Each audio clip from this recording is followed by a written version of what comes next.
a lot of people are more skilled now, as than they were back then. So they were just like whooping teams. Coaches committee. So that we're clear, I was the head of the committee, and you were one of the representatives. She like, let's make it clear, I was the head, by the way. Let's just make that clear. Well, parents are so funny because I get it, right? And I understand, like, oh, we have to have a backup plan just in case because school is important, education is important. Your daughter is 6'5". Believe me when I say I'ma pull up when the stage drops. Believe me when I say she don't look good. Believe me. Yo, what it is, TDC, your boy Srotonn here, but you can call me Tone. Listen. We here setting the standard, you know what I mean? Setting the standard. You may not know this about me, but I love a mean documentary, especially when it talks about like the beginning of something. Oh, like to me, one of the best documentaries I've ever seen was the hip hop evolution one, when it goes to like to the beginning. I love shit like that. But let's get it. There's an expectation here, and when kids come here, they know. After winning 3 national championships, this is our senior year. No way we're not going out with the 4th one. Talk your shit. I think we beat everyone. Hold on, let me see if they got better quality. Everyone by double digits. Like no one stood a chance. It looked like people just thought they couldn't beat us. I think Coach saw something special and pressed us, and it was, I think, the best college women's basketball team ever. Yeah. I distinctly remember being at the free throw line, looking up at the scoreboard, realizing in my head, Tennessee is mathematically impossible. Also, shout out to somebody in the comments who let me know that this was Rebecca Lobo. I couldn't remember her name, but this is big Rebecca Lobo. And I know her from being like a part of that first Olympic team. So I can't wait to see like her accomplishments and look up her accomplishments too. With UConn. For them to win this game. And we're national champions. And it was the craziest day of our lives. 95. That was a good year right there, man. 39-0. Connecticut is perfect. I don't remember 02. For the UConn Huskies.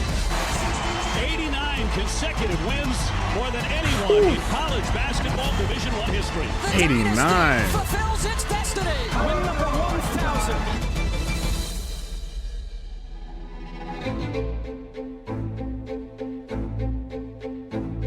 And I feel like it's a little different too, because, and not to shit on the older generation, because not what I'm trying to say here, but just the skill level wasn't like it is now. So the people that were UConn was flying past team because they didn't have it. They didn't have it like they had it. You feel me? Like, but now it's a lot of I feel like it's a little bit more difficult because a lot of people are more skilled now, as than they were back then. So they were just like whooping teams' ass. 1985 to 93. Ooh. I wouldn't even thought of none of them years. You're not supposed to wear white after Labor Day. It's winter white, and I can wear it anytime I want. Tell them. That's CD, right?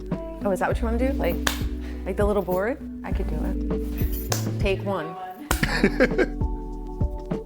I know most of the stuff that we're going to say has probably been written about in some way, shape, or form. For that is CD.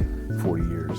Oh, let me get it. Well, before UConn, I was working at Rutgers University, my alma mater, my hometown. I know you just told me that, but I already knew that. I don't know that the audience knew that. Did they know that? Probably it's been written enough. Oh, yeah. I did not. I was at the University of Virginia, and I'm sorry, I did not know ball, but I know now. Assistant coach for Debbie Ryan, and okay. that was my first time ever being a full Virginia. Let's go back. And I was assistant coach for Debbie Ryan, and that was my first time ever being a full-time college assistant. I happened to know this person that knew that person that knew that person, and before you know it, I'm getting an interview here, and I got the job May 1985.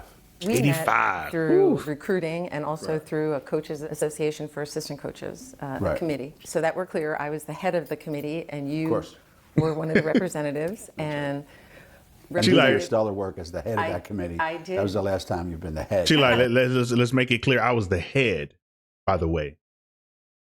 Let's just make that clear. But I started it, so that was good. Oh my God, look at that hair. Got to be friends, and then on the road, got to know each other a little bit more. And then we ended up here. Old Outlook, when you're taking over a program that is consistently losing, as Connecticut was at that time, The local kids, meaning the Connecticut kids, had no interest in going to UConn at all. Period. I know that. I already. I can see that. 10 years. After 95. That would be 10 years from 85. Okay, I'm just saying. See what I mean? After winning. See what I mean?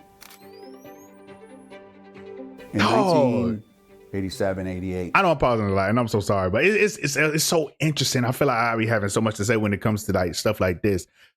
It just reminds me, nothing comes easy. Nothing. It was 10 years, bro. I'm assuming 10 years until they won their first one. That is crazy. So crazy.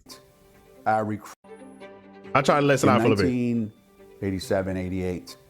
Our recruiting class had 5 players from Pennsylvania.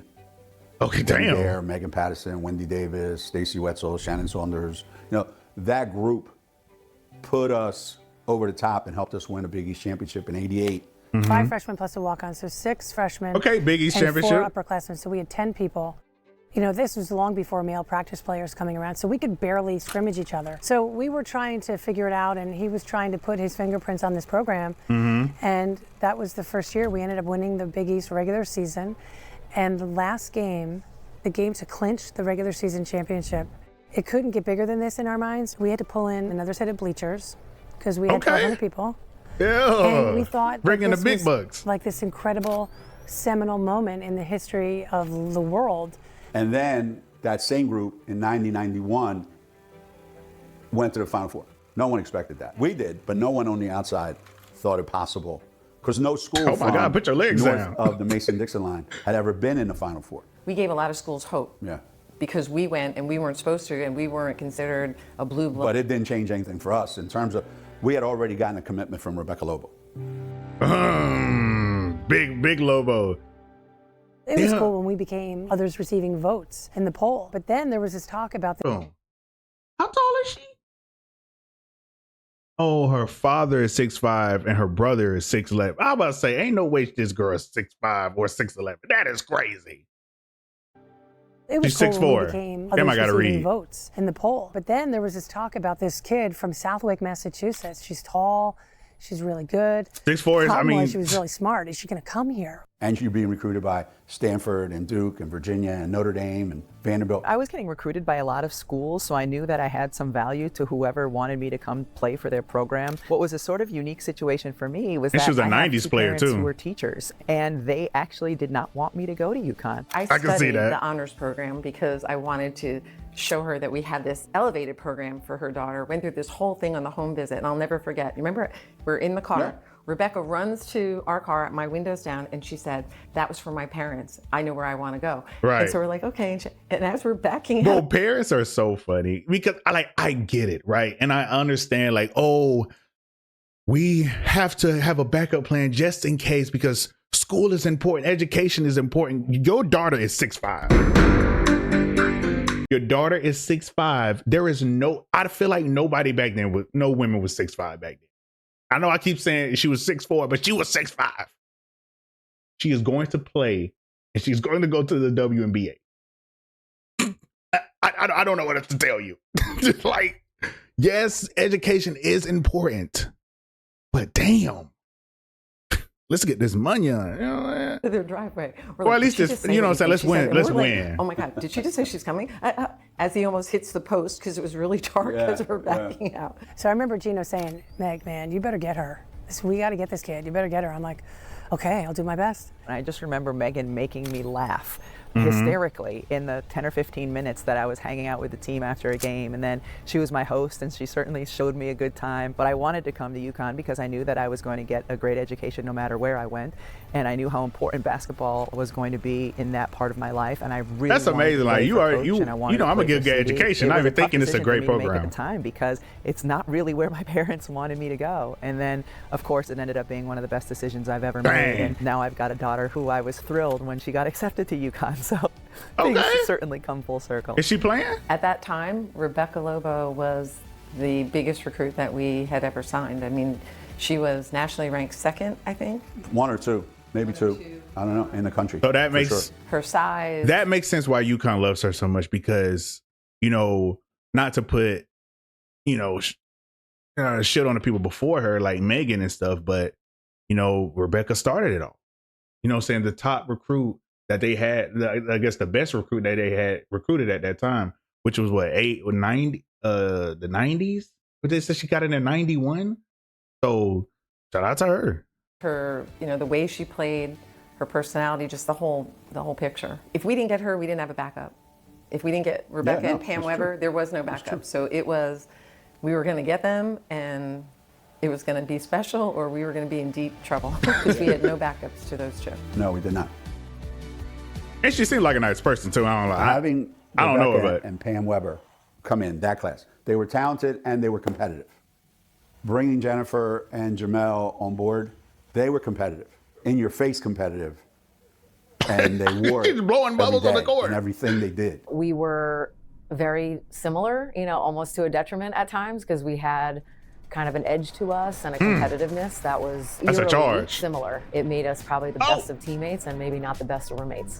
Neither one of them ever missed a shot. If they missed a shot, they were calling for a foul. If you put them on separate teams, the arguments would always happen. But if you put them on the same team, they would always win. They hated when we were on opposing teams because we literally just would argue about everything. Like, who did the ball go off? And I feel like that's what you need. That's what you need. You need, not everybody, now the whole team is crazy, but you need like one or two people to be like, yo, to have that edge, to have that, you know what I'm saying, that serious competitiveness. I'm not against it. I know some people don't like it, but sometimes you need that to win. We've seen it over and over. Was that a foul? What's the score? But then if we played together, we were so ultra competitive that we were always right. So we won all the arguments. And so it was like a decision by our teammates to either have us fighting all day long or have us on the same team, and whoever was on the other team was just going to lose. And even though they were younger than me in my class, they pretty quickly became the vocal leaders of the team just because that was part of their personalities. So that turned our University of Connecticut competitive level from, yeah, it's there, to you can't see anything else. You can't see anything but the competitiveness, because those two exuded it. They lived it. That's who they were. I That's like who they it. are to this day. My freshman year was just a bunch of learning. We had a number of seniors who had played huge roles on their Final Four team the previous year, but then there was a bunch of us young guys who didn't really have a clue. My sophomore year, I think, was seen as a disappointment in a lot of ways. There was a feeling going into 93, 94 that this could be a year where we could be really good, because my class was now juniors, Jen and Jamel's class were sophomores. We had some experience under our belt. We were returning a lot of important pieces. You know, we certainly didn't go. It's about to be over, but bro, like that whole time skip, that's what I'm saying. So they got people in he got there in 85.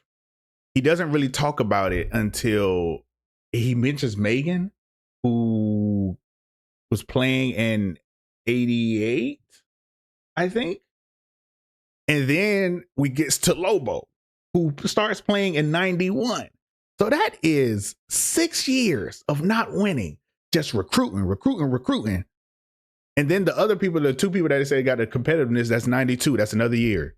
For the 7 years. So they're not even, this whole years, they're probably maybe getting close, but they're not even winning. Stick with it. You gotta see it through. And thinking we were a Final Four team or a national championship team, but I think we all felt like this was a team that could certainly have a better ending than the team the year before. Yeah. Oh shit, that's it? Thanks for joining us for this episode of The Standard, brought to you by UConn Health, helping keep the best men's and women's basketball players on the court through my 40 years here. So let our doctors be your doctors, and you can have the same success. Shout out. That's crazy. So these episodes not finna be long. But this is one thing I did want to bring up and then we can get out of here. So I think it's really, really important. So shout out to baby Mari. So she posted this and was like, as the college season approaches, I hope you remember that the players are human. But for the athletes, it's so easy to get caught up with the hate online without taking into account that any minor comments can come across as really hurtful. And I think what I really want to say about this is that's why while I will criticize how you played, oh, you didn't make these shots, oh, I want you to shoot more, oh, you can't keep fouling like that. I think it's important to keep it at that. Because once people start almost bullying people and like just like becoming extremely like just mean, like it's so gross. You have to, these people are human. Yes, they are athletes. Yes, they like, But bro, they feel too, especially these young folks, like they use the internet the same, probably even way more than us. So when you're speaking about them, make sure that y'all remember that these people are human, because it's extremely important. She came with an article on ESPN.com and was very vulnerable, sharing her mental health struggle from a year ago where she had to step away from the team. She was hospitalized, asked for help, and her openness and willingness to be vulnerable. Also, we got to laugh. This score is insane. I bet you Lauren Betts got most of the points. But okay, let's keep going. In that article, and talk about how she did the work to improve her mental health. It has inspired a lot of people, and as we met with her earlier this week, tears were streaming down her face as she described, "I feel like I'm watching my younger self heal." And she said she's had a lot of people reach out on social media with DMs saying, "You have helped save my life. When you're struggling, the strong thing is to ask for help," and Lauren Betts is teaching us every single day. Man, shout out. And then, like, I be seeing like the gross things that people be saying, bro, about AZ, about the UConn team. And it's like, why can't we just keep it basketball? It gotta be this person is this person is that. Like, shut the fuck up. You don't know these people. And what makes it even worse, bro, is the people like y'all. You can tell when people start to be online and they start to say all type of crazy shit. They bitches. And they won't say that shit in person. And that's some shit I can't respect. So watch y'all mouths. Especially about me, because I fight y'all. I'm gonna be honest with y'all. So the beef thing, you don't want beef from me, because I fight. For real. But this is what Gino had to say. Media anymore. Yeah. Well, what's media anymore? Media used to be, they said this about me on TV. Well, then don't watch TV. Mm-hmm. They said this about me in the papers. Well, then don't read the papers. Right. Now, everything that they look at every single day is telling them something. And they are affected by it. And it's so gross because people are literally doing it for monetary gain. That's why this channel will never, ever, ever be one of those. And shout out to people who do commentary, but commentary channels, like it becomes a negative thing. We will never be negative over here. We will always be over here laughing, smiling, having a good time. I would never make a video. Well, it depends about people, because I have made by like Stephen A, Shannon Sharp, and that what's that motherfucker that used to play for the rest? What is his name? And Robert Griffin III. Now those, y'all will get these. Y'all gonna get negative videos because y'all deserve it. But when it comes to like people like the players, bro, I'm not doing that. I'm not doing that. We're gonna be over here. We're gonna laugh. We might say they need to shoot better, but that's it. That's as far as we taking it. 100% affected by it. Here's, to me, the bigger killer in the locker room. Some knucklehead, 12-year-old or 13-year-old, or 100 of them, say something about a particular player. The worst part is that player's mother jumps in to defend the kid. And now it becomes... That's why people don't need to have kids. A clown show, a circus show. And now the kid feels even worse than if it was just those kids. So them being criticized on social media is one thing, and we can help with that. Right. We can help with that. We have strategies to help with that. But when their parents get involved, that kid's gone. That kid can't recover from that. Beat up the kids.